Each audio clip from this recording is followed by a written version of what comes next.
James Thornin sat in the corner booth of Rosie's Diner, the kind of place where the coffee was strong, the floors were sticky, and the patrons were too tired to care about the man in the tailored coat.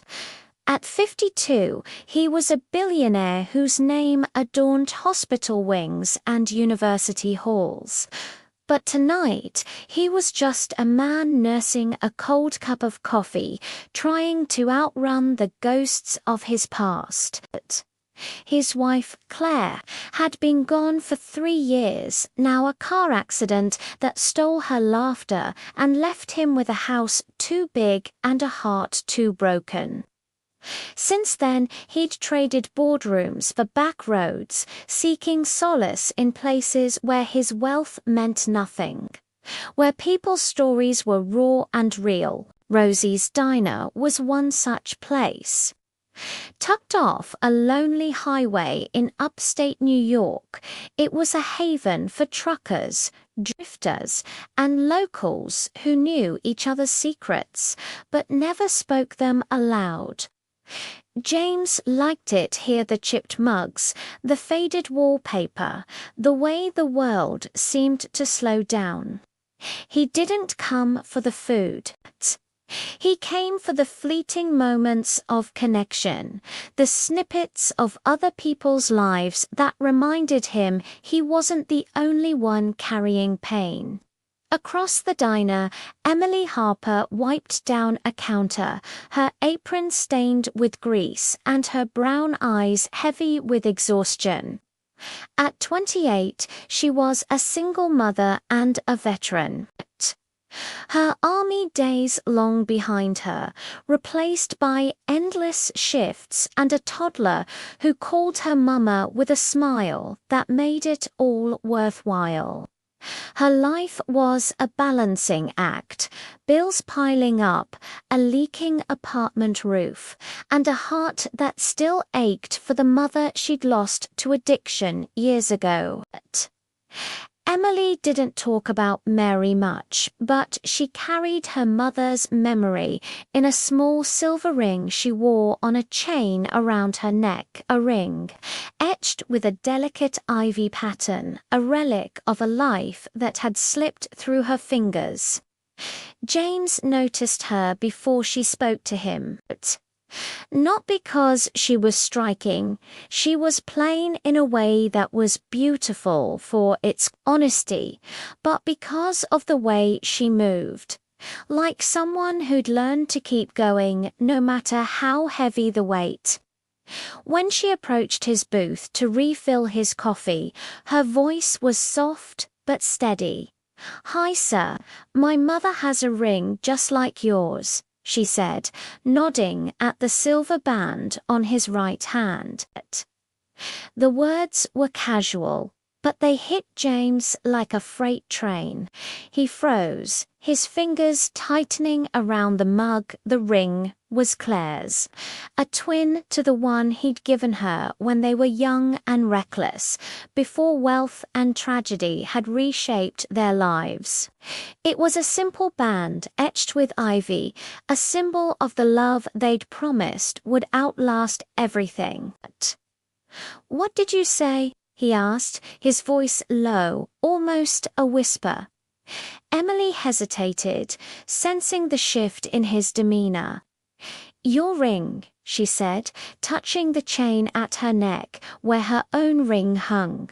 "It's just like my mum's. She used to wear it all the time. Said it was from someone special." James's heart pounded. It couldn't be a coincidence, not the ring, not the ivy pattern, not the way her words stirred a memory he'd buried deep. "Your mother," he said carefully. "What was her name?" "Mary," Emily replied, her voice softening. "Mary Harper." The name was a knife to his chest. Mary Harper, Claire's childhood friend, the one who'd been there through their teenage years, the one who'd drifted away as addiction took hold. James hadn't thought of her in decades. but now her name was a thread, pulling him back to a past he'd tried to forget. James didn't sleep that night. Back in his hotel room, he sat on the edge of the bed, Claire's ring heavy on his finger. Mary Harper, the name echoed in his mind, dragging up memories of a time when life was simpler, when he and Claire were just two kids in love, and Mary was the friend who'd shared their laughter and their secrets. They'd all grown up in the same small town, a place where everyone knew everyone, where promises felt eternal. Mary had been vibrant once, with a laugh that could light up a room and a heart that loved fiercely. But life had been cruel to her poverty, bad choices, and a battle with addiction that tore her family apart. James remembered the last time he'd seen Mary at his and Claire's wedding. She'd been sober then, or so she'd said. Her smile strained but genuine as she hugged Claire and pressed a small box into her hands. Inside was the twin to Claire's ring, another silver band with the same ivy pattern, a gift to symbolize their unbreakable bond. "So you'll always have me with you," Mary had said. Claire had worn it every day until the accident. The next evening, James returned to the diner. He didn't know why not exactly, only that he needed to see Emily again, to understand the connection that felt too precise to be chance. The diner was busier tonight, the hum of conversation filling the air, but Emily was there, moving between tables with the same quiet grace. When she saw him, she offered a small smile. But there was a question in her eyes. "Back again?" she asked, setting a fresh cup of coffee in front of him. "Couldn't stay away," James said, trying to keep his tone light. "That ring you mentioned, it's been on my mind." Emily's hand went to the chain around her neck, her fingers brushing the ring hidden beneath her shirt. "It's all I have left of her," she said quietly. "She wasn't perfect, but she was my mum." James nodded, his throat tight. "Tell me about her." Emily hesitated, then sat across from him during a rare lull in her shift. She told him about Mary, how she'd been a singer once with a voice that could hush a room. How she'd fought to stay clean for Emily's sake, but always fell back into the bottle or worse. How Emily, at 16, had come home to find her mother Gonther apartment empty except for the ring and a note that said, "I'm sorry, M. Keep this safe." Emily had been on her own ever since, clawing her way through life, enlisting in the army to escape, only to come back to the same small town with a daughter of her own and dreams that felt further out of reach every day. James listened, his heart aching with every word. He saw Claire and Emily's resilience in the way she spoke of love and loss with equal weight. But there was something else, a nagging suspicion he couldn't shake. The ring wasn't just a memento. It was a clue, a piece of a puzzle he hadn't known he was solving. The next week, James became a regular at Rosie's. He'd sit in the same booth, order the same coffee, and talk to Emily whenever her shift allowed. Their conversations grew deeper, weaving through stories of loss and survival. James shared pieces of his life with Claire, how they'd built a fortune together, but never outran the shadow of her death. Emily, in turn, spoke of her daughter, Lilia, 3-year-old, with her grandmother's eyes and the weight of raising her alone. But the ring was the thread that bound them. One night, after the diner had emptied out, he asked Emily the question that had been burning in him since that first night. "Emily," he said, his voice steady but laced with urgency, "when was your mother born?" She frowned, caught off guard. 1968. Why, James' heart skipped. Mary was older than Claire by a year, but the math didn't add up. Emily was 28, born in 1997. Claire and James had married in 1995, and Claire had never mentioned a child.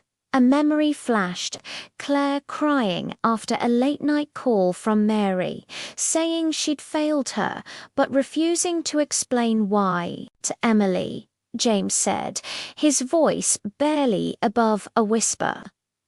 "Did your mother ever talk about my wife, Claire Thornton?" Emily's eyes widened. "Claire, yeah. She mentioned her sometimes. Said they were best friends growing up, like sisters. Mum always got sad when she talked about her, like she'd let her down." James pulled out his phone and showed Emily a photo of Claire young and smiling, her ring glinting on her finger. Emily's breath caught. "That's her," she whispered. "That's the Claire my mum talked about." Scene 8, the letter and the truth. The pieces were falling into place, but they didn't fit yet. James needed answers, and he knew where to find them. He hired a private investigator, discreet man who worked for him before and gave him everything he had. Mary's name, Emily's birth year, the ring. Within days, the investigator returned with a file that changed everything. Mary Harper had given birth to Emily in 1997, but the father listed on the birth certificate was a name James didn't recognize. A drifter who'd passed through Mary's life briefly. But there was more. A letter tucked away in county records, written by Mary to Claire in 1996.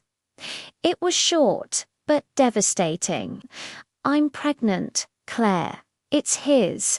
I can't tell him. He's married to you now. I'm sorry." James read the letter again and again, his world tilting. Claire had known, she'd known Mary was pregnant, known the child was his and she'd kept it from him. Scene 9, the confrontation and the aftermath. James didn't go to the diner the next day. He couldn't face Emily. Not yet. Not with the truth burning a hole in his chest. He spent hours pacing his hotel room, the letter crumpled in his hand. He was angry at Claire for keeping the secret, at Mary for running, at himself for not seeing the signs. But more than that, he was terrified. Emily didn't know. She'd grown up without a father, without a family, because of choices he hadn't even known he'd made. When he finally returned to Rosie's, it was late, the diner nearly empty. Emily was wiping down tables, her movements slower than usual. When she saw him, her face lit up, then faltered. "You okay?" she asked. James took a deep breath. "Emily, we need to talk." They sat in his booth, the rings glinting under the fluorescent lights. He told her everything: Murray's letter, Claire's secret, the truth about her father. Emily listened, her face pale, her hands gripping the edge of the table. When he finished, tears were streaming down her cheeks, but her voice was steady. "You're saying you're my father?" James nodded, eyes wet. "I didn't know Emily. I swear I didn't know." There was silence, heavy and raw. Then Emily stood, her chair scraping the floor, and walked out the back door. James didn't follow. Days passed, then weeks. Emily didn't quit her job, but she avoided James's booth. Her smiles were tight, her words few. James kept coming not to push her, but because he couldn't stay away. One evening, as the first snow of the season dusted the diner's windows, Emily approached his table. She didn't sit, but held out the chain with her mother's ring. "I've been thinking," she said, "about Mom, about Claire, about you. I'm angry, so angry at all of it. But I don't want to be anymore." James looked up, hope flickering. "What do you want, Emily?" "I want to know you," she said simply. "Not the billionaire, not the man in the fancy coat, just you. And I want you to know Lily. She deserves a grandfather. It wasn't forgiveness, not yet, but it was a start." Over the next month, James and Emily rebuilt what had been broken before it could even begin. He met Lily, a whirlwind of curls and giggles, and saw Claire in her smile, Mary in her eyes. He helped Emily with her bills, not as charity, but as a father. They talked about Mary, about Claire, about the mistakes and the love that had shaped them all. James funded a community center in Mary's name, a place for people fighting addiction to find support, to honor the woman who'd given him a daughter he never knew he had. Emily started taking night classes, dreaming of a future beyond the diner, and James was there cheering her on. 1 year later, James sat at Rosie's diner, but this time he wasn't alone. Emily was across from him, Lily on her lap, coloring a picture of a house with a big tree out front. The rings his and Emily's still glinted, symbols of a past that had hurt but also healed. The diner was the same. But they were different, bound by a truth that had nearly destroyed them, but instead gave them a family. As Lily giggled and Emily smiled, James felt something he hadn't in years. Peace. The wealth he'd chased, the grief he'd carried, the secrets that had defined him, they were all part of him. But they weren't all of him. The real wealth was here, in the laughter of a little girl, in the strength of a daughter he'd found, in the courage to start again. And as the jukebox played a soft tune, James knew this was what Claire would have wanted. Not a life of regret, but one of redemption, of love stitched back together, one diner conversation at a time.